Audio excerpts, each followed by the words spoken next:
I always wanted to be.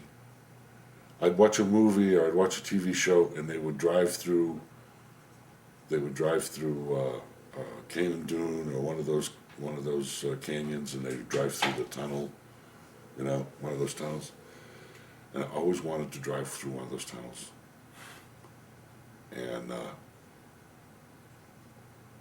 or see the Hollywood sign. I always believed that my attraction to California was where I was conceived, and that was my draw to California. That's where I started. That's where I belonged, and I never felt any different from the day we arrived in California. I was always comfortable here. For some reason, I knew I was supposed to be here.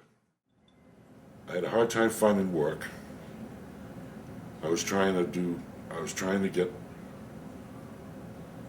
into agents and auditions, and my money was starting to run out.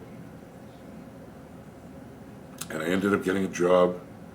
I saw a job in the paper at a place called the Palomino. And for some reason, I knew about the Palomino.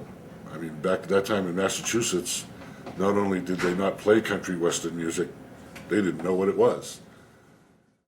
And he hired me on the spot, and I talked him into hiring Chuck too. And we started working the next night. And the first night that we worked, the guy that was the doorman the night that we showed up, he said, I'm going to tell you guys, he says, you walked up to the door, and he says, you said to me, we're here for the doorman's job. And I just went, that's it, I'm out of here. My job's gone. He says, I figured he'd fire me as soon as he hired you guys. Because he wasn't. So the Palomino was my first introduction to show business type people and celebrities and things like that. And I got to meet George Wendt from Cheers. He became one of my customers, and I'd always get him a good seat, But I knew him for almost 6 months or better, and never once mentioned to him that I was here to be an actor or ask him for any help or anything. I just didn't want him to think I was using him for, But after a while, I learned that's what everybody did out here. If you met somebody that was in the business, you got as much information out of them as you could, And I happened to mention to him one night when he came in, I asked him where he'd been, and he said, I just came back from an audition, and I had just gone to an audition for the same movie the day before. And he asked me, he says, well, I didn't know you were an actor, and I said, yeah. He said, why don't you say something? I said, well, I just didn't want to feel like I was pushing myself on you. And that was on a Sunday. And Monday morning, I got a call from George asking me how soon I could get to Paramount Studios. And I got to Paramount Studios, and I went in and read for a part. They sent me over to the stage. I got a part on Cheers. At the beginning of the show, they have a little teaser to fill the time for the show. And I get the first lines in the show.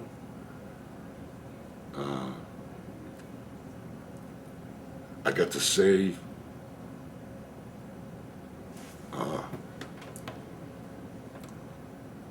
say stuff that I just said every day.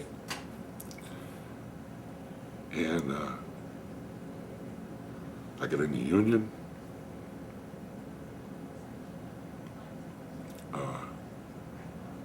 At the end of the show, they call everybody out individually, and people applauded for you, And it was a good start.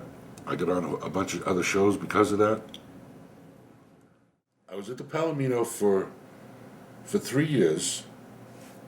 4 years. 2 years as a doorman, and 6 months off. I drove a limousine for more than 6 months, almost a year. I drove the limousine, so it was about a year off. Then I went back to the Palomino, and I got a job as a manager, and I was there for 2 more years managing the Palomino. Who did you meet while you were at the Palomino? Oh, jeez. I met George Wendt, of course, Chuck Connors, Bob Dylan, Taj Mahal, guy from the Beatles, what's his name? George Harrison. George Harrison. Neil Young? Neil Young, yeah. I mean, it's amazing the amount of people that came through that place. Jerry Lee Lewis? Even if the Jerry Lee Lewis, I got to know him on a first name basis, because he was there so much. Got to know Evel Knievel real well. A lot of people that just they weren't all on the A list, but they were like A and B list people. You know what I mean? They still had that magnetism. They still had that crowd appeal. Things like that. But it was really, really interesting. Prior to all of this, my folks had moved out here. My dad had got sick and went blind. Talked my mother into moving out here, and I kind of put everything on the back burner, the acting and all that stuff, and ended up getting on a disability and taking care of my mother for about 7 years before she passed away. And I would do little acting things here every once in a while, and get into a couple of things that got me into the newspaper and on the nightly news. And real quick, because we're almost out of time, tell us about the Seinfeld episode. Seinfeld episode. And make it quick. Seinfeld was just a freak thing. It was just a freak thing. A guy that came in the club, they introduced me to this guy, and he was the assistant to the director. And he said, "You want to be on Seinfeld?" And I said, "Yeah, sure." So I went down to the beach that morning, and they put me on Seinfeld, and I couldn't hear a word they said when I was laying on the dirt. And I probably could have done a whole bunch of other things, but I just laid there in the sand while Kramer came up and hit me with this metal detector and stuff, and got a close-up shot, and that was my stint on Seinfeld. So I am now in one of the most popular episodes of Seinfeld. The only thing that I don't get residuals from is Seinfeld. Everything else that I did, I get residuals.